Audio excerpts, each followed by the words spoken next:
सन्माननीय सभापती महोदय, पनवेल तालुक्यातल्या गोरगरीब शेतकऱ्यांच्या एका जिव्हाळ्याच्या प्रश्नासंदर्भातली ही लक्षवेधी आहे। 1970 साली सिडकोची स्थापना झाली आणि त्यानंतर या संपूर्ण भागामध्ये सिडकोनी शेतकऱ्यांच्या जमिनी अधिग्रहित केल्या।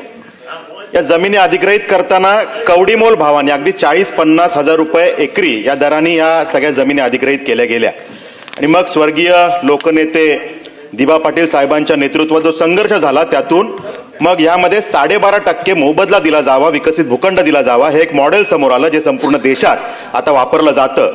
आणि आता या जमिनी सिडकोनी ज्या काही कवडीमोल भावाने घेतल्या ह्या विकताना मात्र सिडको 40-50 करोड रुपये एकरी अशा दराने विकते।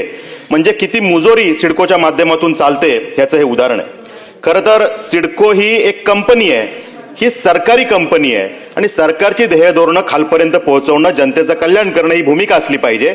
पण ईस्ट इंडिया कंपनीलाही लाजवेल अशा पद्धतीनं खरं तर या अधिकाऱ्यांची मानसिकता असताना दिसते।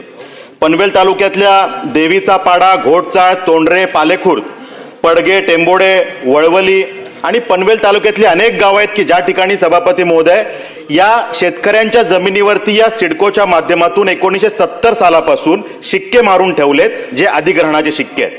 55 वर्ष झाली सिडको या जमिनी घेतही नाही आणि त्या डिनोटिफाईड करतही नाही, ते शिक्के परत काढून घेतही नाही।